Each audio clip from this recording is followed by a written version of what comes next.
If you're an estranged parent, you have probably replayed the past hundreds of times, trying to find the exact moment where things went wrong. You know that you were a good mom, you provided, you protected, you sacrificed, you did everything a great mom is supposed to do.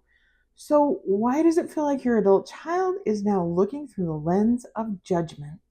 If you feel like you're being punished for a crime that you didn't commit, or you have no idea where all of this is coming from, it's time to stop looking for logical answers and start looking at the invisible rule books that are behind all the drama.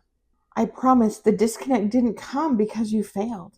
It's because the playbook you're operating from was written in the 70s or 80s or 90s, and it's focused on loyalty and duty and performance, and it is clashing head on with the modern syllabus of mental health, trauma processing, and emotional boundaries that our young adult children are operating from.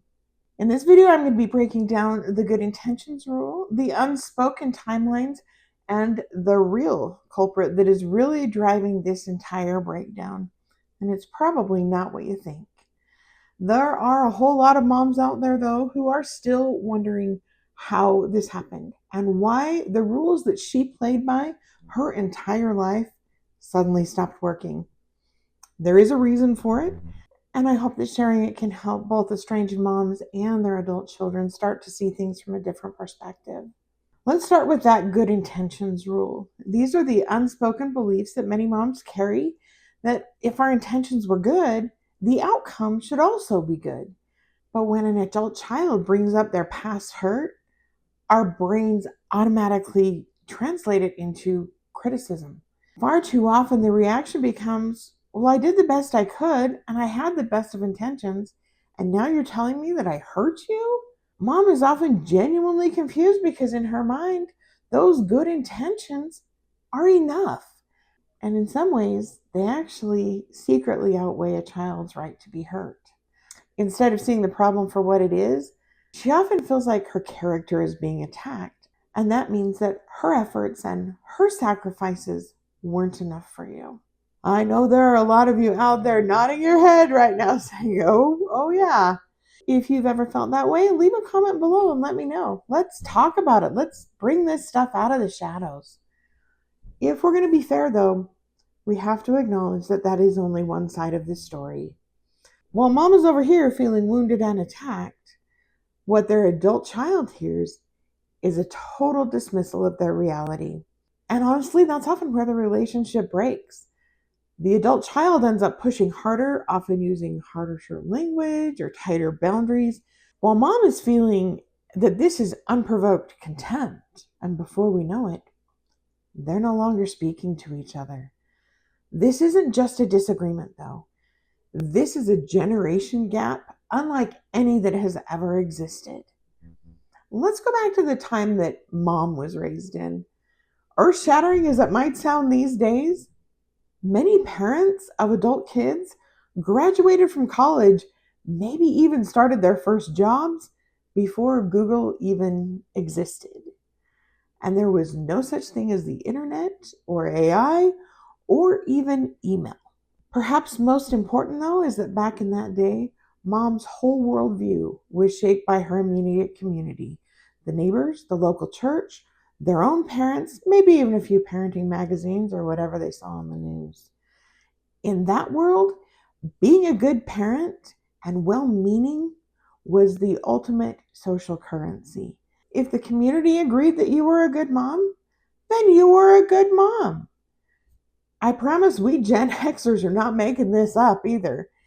If your good enough mom knew where you were before the streetlights came on, or as happened in my world, if she could horse whistle out the back door loud enough to be heard by the entire neighborhood, and you knew that meant it was time to come home, and you did it, you had a successful family. There wasn't an international, interconnected database of psychological terminology being thrown around. And people weren't analyzing other people's every move. Well, maybe they were, but it was in the form of gossip. But I don't know if therapy was even a thing back then. It certainly existed, but it wasn't widely utilized or spoken about as it is now, especially by young people. Now contrast that with the young adults of today. They've never known a world without the internet. They have a world of information at their fingertips, and they didn't just learn about relationships from their hometown. They grew up with global conversations about mental health, developmental trauma, PTSD, and emotional intelligence. Because of this, adult children often make a massive but faulty assumption. They assume that mom knows all these modern rules and is actively choosing to break them. They think, how can she not see that this behavior is toxic? It is so obvious. But it's only obvious if you're running from a modern operating system. In most cases, mom isn't choosing to be toxic.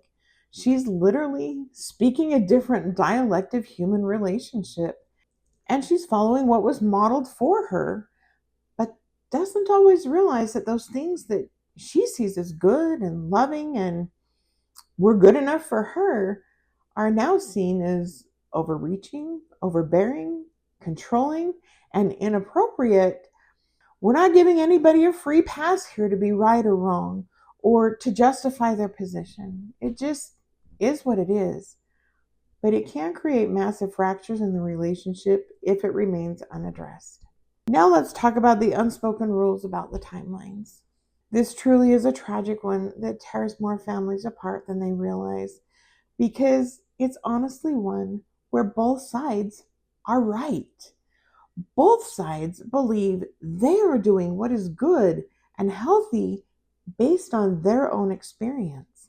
Mom came from an era of big gatherings and grandparents living just down the street, playing with cousins all the time, and operating under the silent assumption that family is family no matter what. Parents are parents and children are children, and a child's job is to honor their father and mother, which at that time was also translated to mean obey. It certainly didn't include adult children treating their parents with contempt or freezing them out. Mom's working framework for life dictates that time heals all wounds and the maturity naturally resolves those childhood conflicts. You don't stay stuck in yesterday, which she probably inherited from past generations. And it's also how a lot of really big things end up getting shoved under the rug and never spoken about. But to mom, bringing up all these past things feels like a random, unprovoked ambush that came out of nowhere. There are a lot of moms who genuinely believe that because a lot of time has passed and because she has provided a stable life since then, what happened then doesn't matter and the ledger should be cleared. And we all just need to move on. From an adult child's perspective, though, they aren't digging up the past, they're not stirring up drama. To them, the issues are glaringly obvious. They can see the elephant in the room that everyone else is dancing around. They can't pretend it's not there or that it doesn't matter. They know what it is and they know it's been buried, and they can't understand why people won't just talk about it and get over it.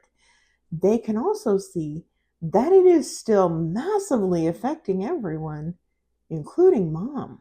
They finally feel equipped to speak up to it and address it, only to be met with, why now? You see, growing up in this pre-internet local culture world, life was about forward momentum and endurance. We didn't have the luxury of pausing our life to dissect our childhood. And honestly, even if we tried, no one was listening and they wouldn't do anything about it anyway. Mental health resources were very scarce, they were very heavily stigmatized, and they certainly weren't the standard dinner conversation. In many cases, abuse didn't happen. It wasn't real, at least not in their town, and even if it did happen, it really wasn't a big deal and they'll get over it. On the other hand, success was measured by resilience. It was all about how well you could compartmentalize those hard things, how strong you could be in the face of tragedy, and how you could keep your family moving forward in spite of all of it. To mom, her ability to just let things go and keep providing and sacrificing and doing her duty was her badge of honor. It's how she proved her strength and often her worth. So now, when her now adult child refuses to let things go, she doesn't see it as healing. She often misinterprets it as weakness, self indulgence, or entitlement. But of course, we also need to flip that script back around again and look at the world that our now adult children were born into. They grew up in an era where the pace of information has exploded. And so did access to mental health resources, emotional tools, and the need for all of them became much more obvious. Our kids have been flooded with the idea that burying your trauma destroys relationships and causes physical and emotional sickness, which it does. They were taught that true maturity isn't ignoring the past, it's dismantling it so that you don't repeat it. But because of this, a lot of adult children have made another huge assumption that mom is intentionally avoiding the past because she's guilty or defensive or doesn't care. And I admit, I've bought into that sometimes myself. But in reality, we have to remember that mom may genuinely have forgotten what happened. She didn't realize it was harmful, and she now feels attacked, which activates her own protective instincts. When those worlds collide, however, mom feels blindsided and hurt, and the adult child feels dismissed. And even though both are coming from a good place, both are doing what they believe is right, and neither are operating out of a place of malice or contempt, they're just marching to two completely different realities and different time clocks. That brings us to the big underlying driver of all of this, and that is shame. This is the emotional engine that powers all of these logic traps. But here's the catch. Both generations experience and handle that shame in completely opposite ways. For the mom who raised her kids in the 70s, 80s, and even 90s, being a good mother wasn't just a role. It was the ultimate measure of your worth as a human being. In her book, admitting that she caused her child deep emotional harm doesn't just mean I made a mistake. To her subconscious, it means I'm a failure, I'm a bad mother, and I'm a bad person. When an adult child comes to him and says, Mom, when you did this, it really hurt me. Can we talk about it? They think they're bringing a specific problem to the table to be repaired. They're trying to clear the air so they can have a closer relationship. But because of the shame filter, mom doesn't hear, this behavior hurt me. She hears, you were a terrible mother and everything you sacrificed was worthless. And the shame immediately morphs into one of two things. It's either anger and attack. How dare you say that after everything I've done for you? You are so ungrateful. Or it becomes deflection and martyrdom. Fine. I guess I was the worst mother on the earth and everything is my fault. In reality, none of it's true, but both responses are designed to push away the shame. And yet, if you look at what the adult child is hearing from this reaction, they're thinking, wow, she can't even give me 2 minutes of empathy. She cares more about being right and protecting her image than she does about me.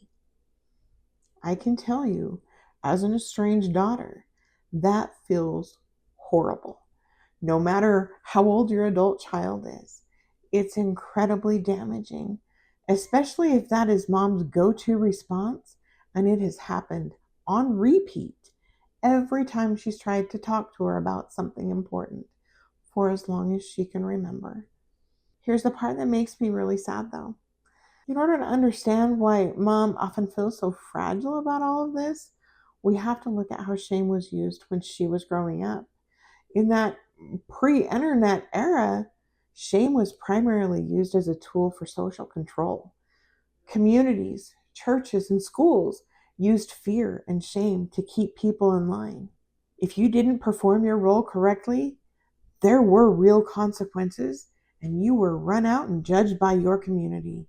Parents were judged on how clean their houses were, how polite their kids were, how seamless their families looked on the outside. And because mom grew up in an environment where shame was lethal to that social standing, she often learned to hide it, to deny it, to cover it up with performance. Now contrast that with the modern world that many of our adult children have been raised in, where they had a steady diet of modern psychology that teaches exactly the opposite. They've listened to all the TED Talks and read all the books explaining vulnerability as a strength. They've studied relationships in every level of school and even had whole health classes dedicated to creating healthy relationships. They've learned that hiding your shame is what makes you toxic. In their world, admitting your faults and saying, I messed up, I'm sorry, is how you earn respect. Now I'm going to tell you, good mamas, something very important. They're right. And to you adult children, especially daughters, so is your mom.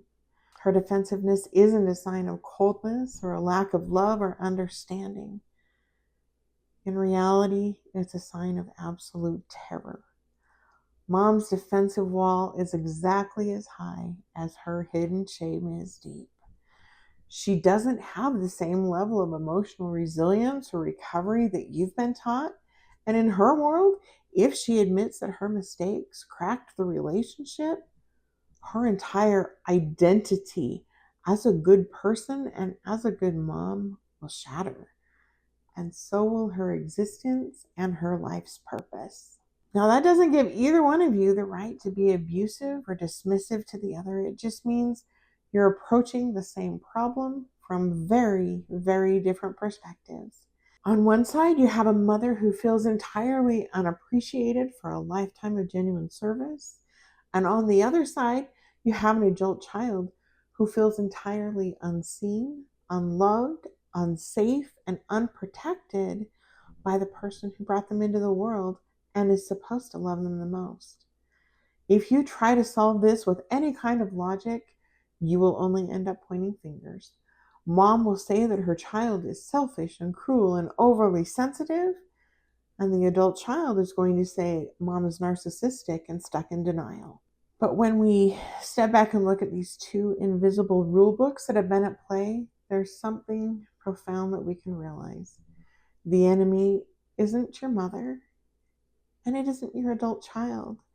The real enemy is the gap and the language barrier that exists between your generations. Understanding that doesn't fix estrangement.